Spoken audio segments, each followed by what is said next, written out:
Bonjour à toutes et à tous, c'est Paul Dama pour vous présenter aujourd'hui encore un nouvel épisode de Sapin en Sucette.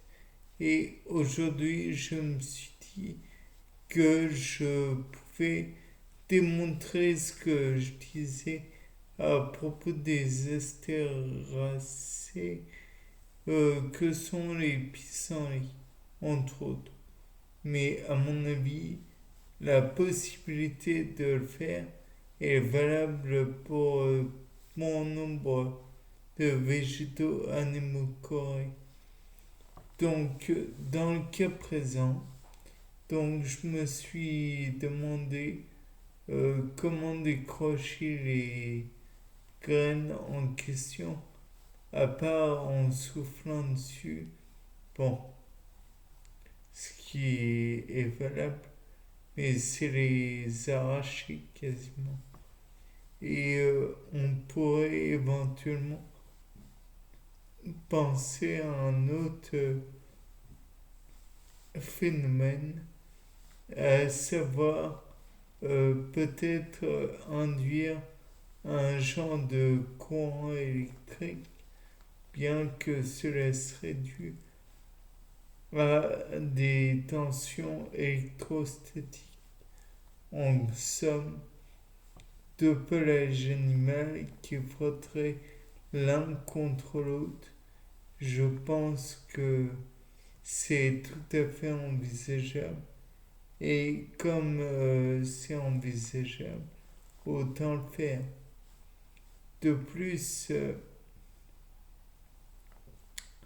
nous avons donc la double friction du pelage, mais il est possible aussi qu'il y ait une surface telle que celle du bouleau blanc, je crois, ou du hêtre. Non, je crois que c'est le bouleau qui a une surface lisse et ça m'a fait penser un petit peu à la surface d'un ballon de baudruche. Or, vous savez, quand on frotte ses cheveux sur un ballon de baudruche, il se hérisse sur la tête.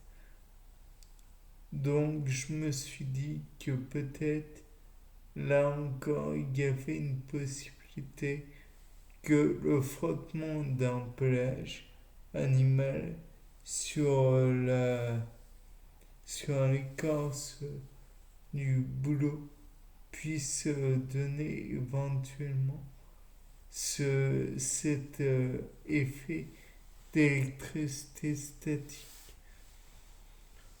Donc là encore, je pense qu'on peut éventuellement essayer. Sinon, il y avait la possibilité que l'on puisse faire varier les champs magnétiques pour les fruits. Donc de là, on peut se dire, c'est complètement stupide. Ils vont pas avoir sous eux une bobine d'Elsa, Tesla, qui va dégager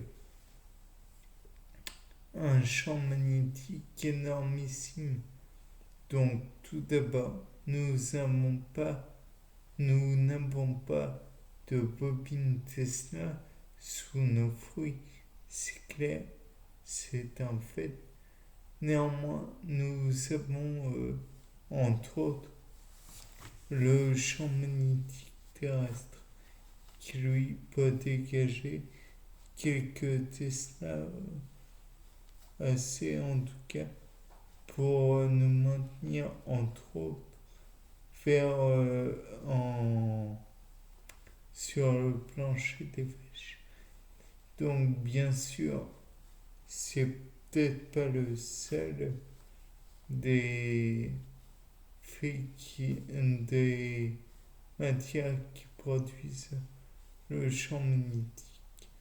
Peut-être que la friction des des végétaux sur les autres végétaux ou avec les particules de l'air ou avec le pelage des animaux produit là encore un champ magnétique. Peut-être peu important, peut-être qu'il fait varier assez peu les constantes. Peut-être est-ce là une variation qui, bien que maigre, puisse être assez importante pour être notée.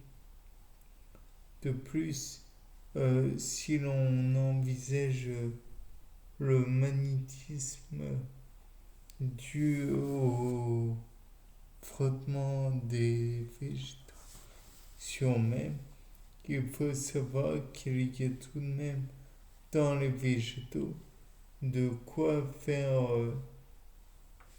de quoi mettre des minéraux un petit peu, bon, quelques minéraux qui ont un faible, comment dire, magnétisme, néanmoins suffisamment pour produire le champ magnétique peut-être qui serait intéressant pour attirer la plante ou le fruit vers le sol. Après tout, dans la légende, Isaac Newton a reçu des pommes venant du pommier qui était au-dessus de lui. Donc peut-être est-ce suffisant pour, euh, pour produire un champ magnétique. De plus, oui, au niveau des de plus, peut-être que le champ magnétique de l'atmosphère, car il y a un peu d'électricité dans l'atmosphère, en, comment dire, en heurtant le sol, un éclair décharge l'électricité présente dans l'atmosphère. Peut-être que l'on peut faire le parallèle aussi avec les fruits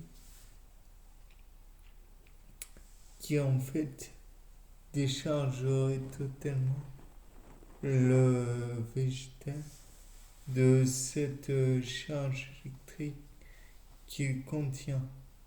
Peut-être que lui aussi a absorbé de l'électricité statique présente dans l'air, dans l'atmosphère. Et donc peut-être que au lieu que cela se fasse via un transport, un train d'électrons, si on peut qualifier les éclairs ainsi, peut-être que seule la chute du fruit suffit à produire ce train d'électrons comme je viens de le préciser. Peut-être y a-t-il d'autres possibilités auxquelles je n'ai pas pensé. Et ça, c'est à continuer. Bien, c'était Paul Dame pour un nouveau C'est pas un succès. Au revoir.